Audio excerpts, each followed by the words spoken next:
we need courses that focus on more analogic activities. Art is a great passion of mine and nature as well. So I thought, oh wow, this could be a very nice combination for a teacher training course. So everything is already there. You don't really need to go to the art shop to buy expensive art supplies. Colors may come from pigments from soil or from rocks. At the end, everything we can reconduce to nature. This combination with nature is a very powerful tool to foster well-being and mental health on one side, but also to foster creative thinking and pleasure. When you make art, there's always a meaning behind, and maybe even though it's a superficial, there's always something that you want to communicate with the world. And it's not about the art, it's about having a moment and the space to reflect on these things.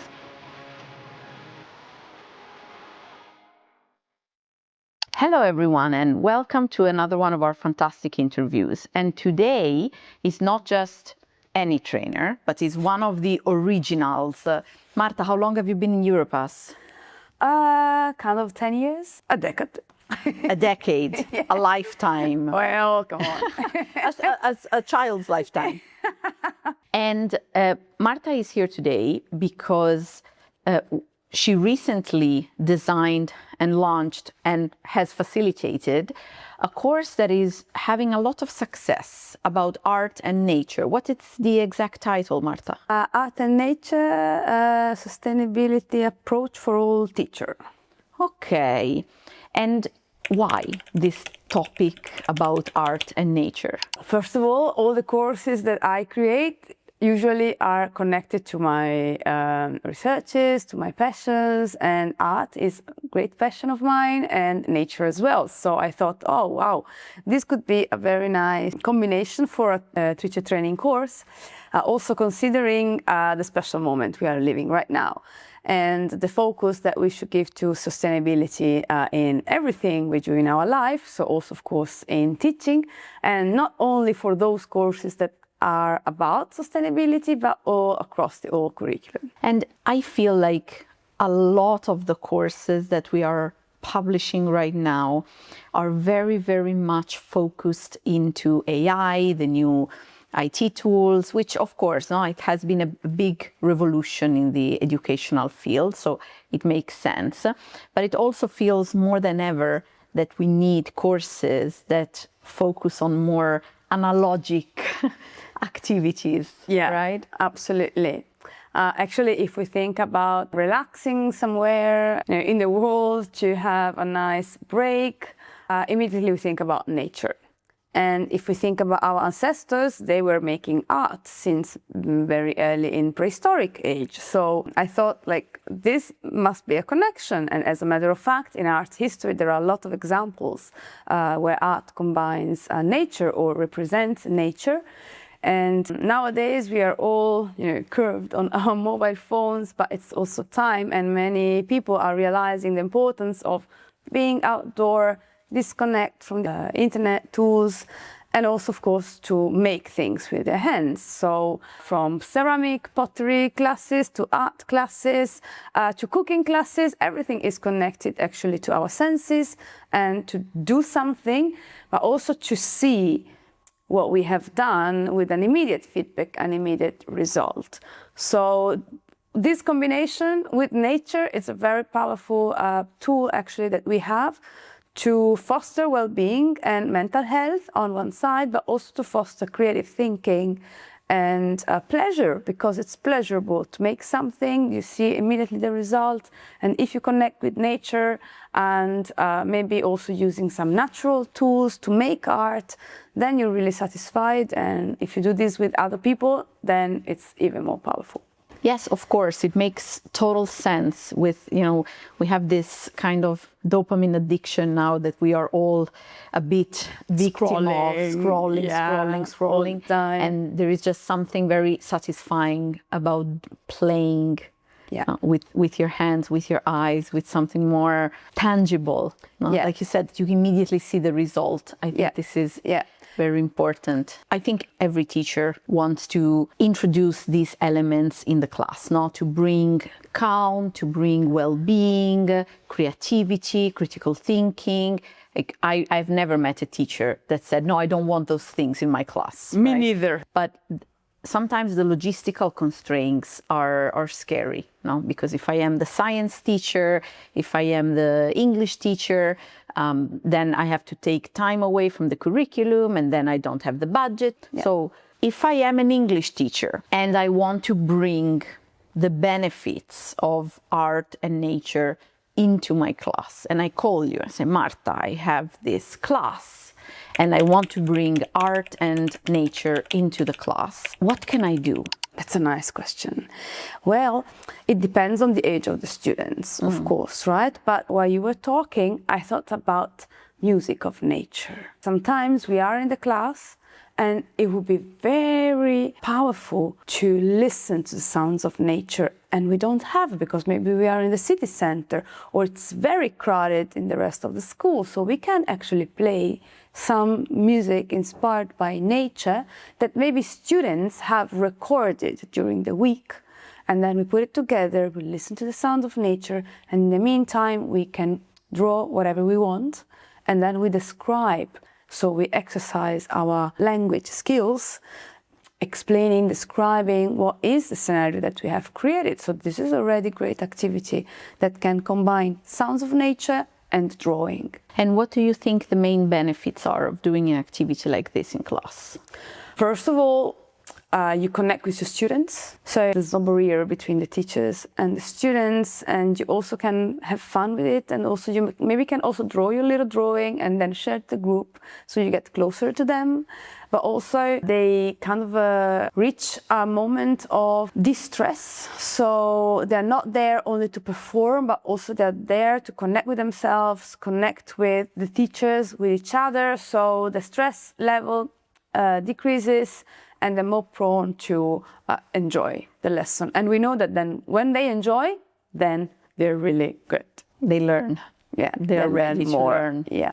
And you don't really need that much time. Actually, it can be a half an hour, it can be 5 minutes. It really depends on the activity that you want to run. So maybe someday you can just connect with fractals, which is these patterns that are repeated in nature, like the cabbage has a pattern, which is the same pattern which is used in the sunflower seeds, for example. Or, yeah, so all this is geometry, is math, but it's also nature, and it's also art, because we can create a mandala out of it or a zentangle out of it. So then it becomes even kind of a meditative, relaxing activity that doesn't have to last for a long time. Maybe it's like 5 minutes or it's 10 minutes. It can be broken in different times. And also you can maybe sometimes use things that you have in the yard of your school, like in the wood near the school or in the garden, or if you have a vegetable garden. Many teachers have a vegetable garden in their school. Well, also this is an option, just collecting carrots, and you obtain orange from the carrots or green from the parsley. Or maybe you can boil some of these vegetables and you come up with different colors. So everything is already there, and you don't really need to go to the art shop to buy expensive art supplies. So it also becomes a sort of encouragement for students to think outside of the box. Sometimes we think that colors come from the shop or carrots come from the supermarket, but they don't come from there. So colors may come from pigments from soil or from rocks or from precious minerals or not precious minerals. So at the end, everything we can reconduce to nature. And sometimes making art in school is expensive if we think in the box, but if we think out of the box, it can be that we already have everything around us, from recycling objects to natural things around us, and it's already there. Yes, because like initially this is a thing with small kids, you cannot bring them outside the school. So you need to find a way to bring nature in the school. classroom and Absolutely. not the students. I'm always very envious when I see the school presentations of our Finnish colleagues or Scandinavian colleagues that just have random pictures of every week they go 3 days in the woods with the kids. And in Italy, you need like 3 signatures even to cross the street from the school. So a lot of teachers are a bit intimidated by the bureaucracy, and they ended up never bringing the kids outside of the school. And while you were talking, I was thinking about something, because when we talk about art activities, you know that I do courses for preschoolers. Right. So there is always this debate. Yeah. To show or not to show, meaning when we do our art, what do we do with it? You mean if we should show and share? Yes. Yeah, absolutely. I mean, art in general, when you make art, doesn't matter if you're a little child, if you're a grown-up student, if you're an adult, there's always a meaning behind. And maybe even though it's a superficial, there's always something that you want to communicate with the world. So if we think about also like humans, we are nature. So it's also a nice way to explore what is inside yourself. Like another very nice course I designed is art as therapy, because art is also therapeutic. But the course, which is about art and nature, actually has as an objective to bring together the sustainable approach that we may have with art, and also making art to express yourself. So when we think about the benefits of sharing, it has to do with sharing something about my nature, about my human nature. So it brings people also together. So we can make art in solitude, but we also make art always with others. So for example, a nice activity that we do in this course is we go to the parks that we have around the city center. In my case, in Barcelona, we have nice gardens and parks around, and we create collective art installation inspired by land art artists. And then from there, we have discussion and we present our artwork and we share. And I must say that all the courses I've run, there is no installation similar to another. There's always different results. And that's the power of art, and that's the power of creativity. That must be so interesting. Like I just love, and also for me, like, you know, going to the garden in different seasons, it's also so nice to see how the change of nature also changes the result of the artworks that are around. And yesterday I was in Valencia. We have a school in Valencia also. And I just went quickly after a session we had with our colleagues to a museum here in Valencia, and it's about Sorolla, which is a very famous painter here in Spain, but all over the world maybe. And they were talking about him, and they call him El Pintor Jardinero. It's like a painter which was very much used to paint gardens, in gardens and plein air. And I thought like, oh yeah, next time I will just again bring my teachers to fantastic gardens we have in Barcelona, and he give more extra time, you know, to paint and draw in the garden, whatever they prefer. Because sometimes also we have this pressure of making and having a structure, and sometimes just living 5 minutes, people alone in the garden, connect with themselves, with what they like, drawing, or it can be even just like writing a little text. This is also already so much powerful. So also losing the control a little bit, because nature also teaches us that it's good to let it go, you know, and flow it with it. Yeah, nature teaches us that we can control it. Yeah. No. Yeah. No, there's just no way. No. Yeah. But one of the funniest also parts of this course are that we make colors, and I can see joy of the students, which are teachers, and also then the students while we do that, because you really take spices and soil, and we make watercolor with some organic resins. Then we make egg tempera. We make the ink, we make paper, so we make everything basically. So we don't really need, we even make glue. And this glue lasts for the whole entire course. So we don't even need to use the glue bars that are in all of our classrooms.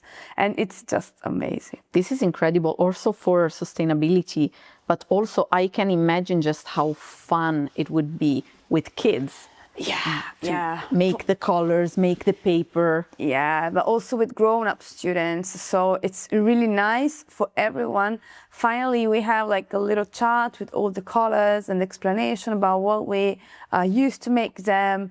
And they're amazing. And they change all the time as well. Yeah. And what is just your favorite color to make? Or the one that is like more surprising or that has a better effect? Well, my favorite, I love fuchsia, yeah. So one of my favorite is the red cabbage. We boil it in pots in the school, and then we add some lemon juice, and it becomes very fuchsia. Because it starts blue, right? It starts like dark violet blue, and then it turns into fuchsia like magic. It's like, with some acid. Everybody's very happy about that, and yeah, it's so much fun. And you can use that as a watercolor, right? Yeah, it's we use it as a tint, as a watercolor. Yeah, and then what we do usually, we bring all our things and we go to the garden, and we arrive in these gardens, and then people are looking at us like, wow, what did you do? So then we have to explain. And last time we went for this land art project in the Ciutadella Park in the city center of Barcelona. It was a nice park. And then there was a school there practicing some after-school activities.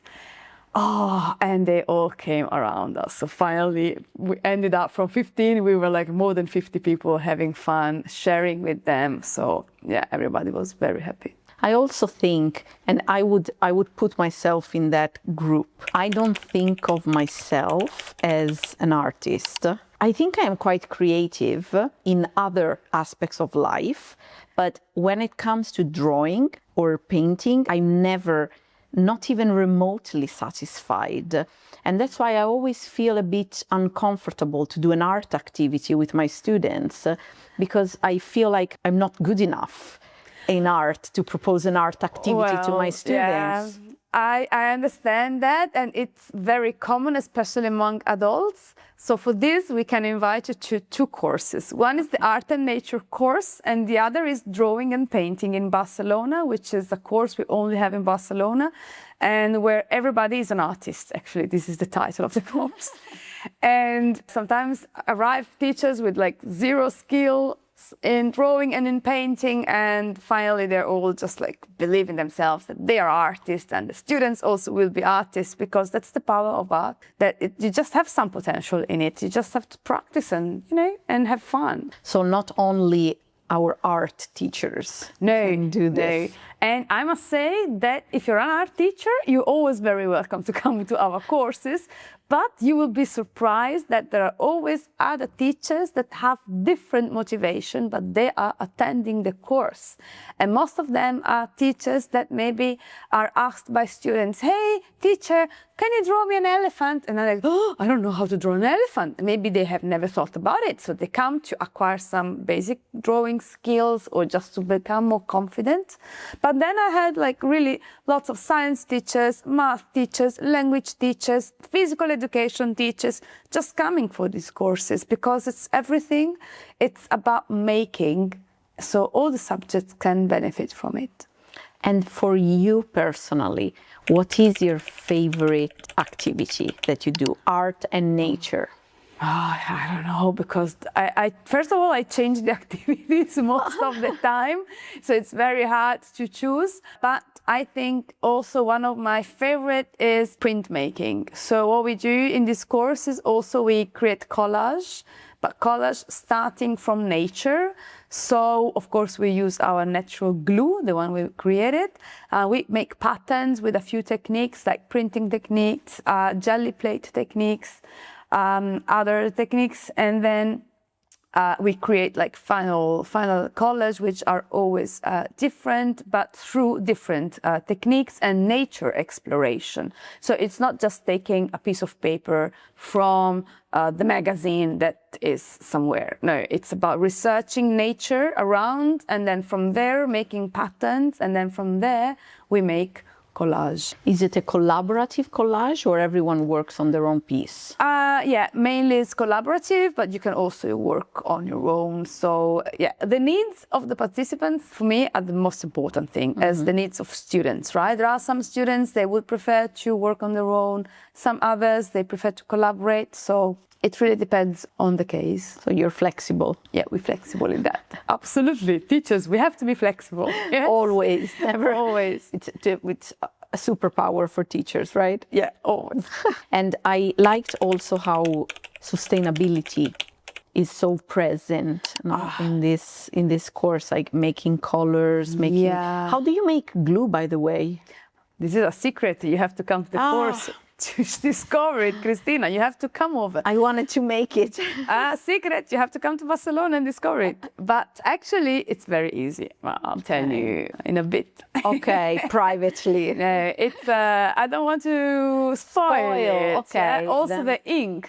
The ink is maybe my favorite, actually, To because make. you can use something that in winter you can use at your home. If you have like some chimney stuff. So if you have a chimney, you can have it from ink. From the charcoal of the chimney, you can obtain ink. And the glue is basically flour with water. So you can do it at home with your kid, and she will be very happy of it. And it's glue. And then you can mix with many other more materials like sand or coffee beans or a coffee powder. Grounds. And then you create texture. So we also work a lot on making the texture. But as you were saying about sustainability, something which is very important for me is also to make other teachers aware that it's not about removing completely the colors that you have at school. Obviously, in schools, you may have acrylics, you may have material that for some reason and for some project you use, and it's fine because it's normal. But there are a lot of leftovers from these materials, from, when you sharpen the pencil, then you have all those nice little things in wooden and colors. When you maybe don't really close very well an acrylic tube, then you have like something on around there. So all these are materials that we can reuse for our works with sustainability. So having a sustainable approach, making art in our schools is not only about buying the vegetables, because it still is about buying the flowers if you don't have the garden.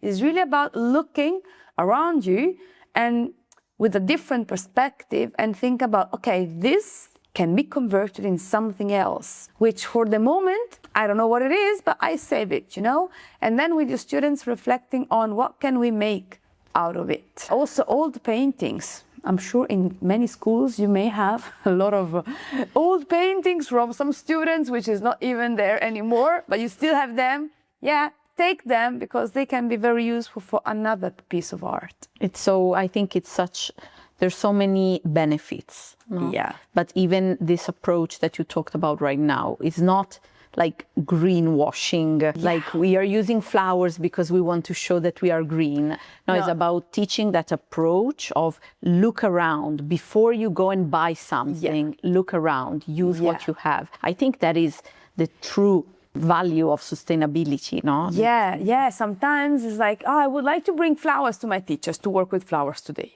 But sorry, in the city center of Barcelona, I cannot go and just like cut flowers from the bushes there. Or I don't have a garden, so there's no sense in buying flowers to make them.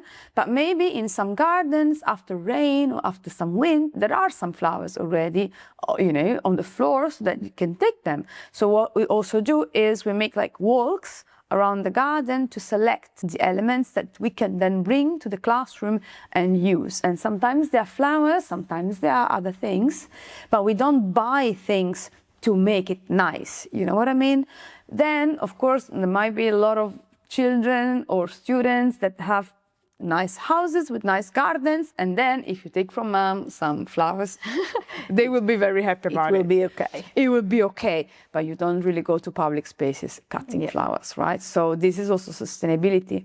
We don't ask teachers to go to the florist and spend 10 euros for the flowers. Of course. Otherwise, there's no sense. Marta, you have given us tons of fun ideas, and next time I have a course, I will try to start a day with a art and nature activity, because you have inspired me. Yes, you made me think of a lot of things that we can try out, and it's not about the art, it's about having a moment and the space to reflect on these things. So thank you very much. I'm pretty sure that every teacher was as inspired as I was, but it is always a pleasure talking to you, Marta. So thank you very much. Thank you again for your time. Thank you.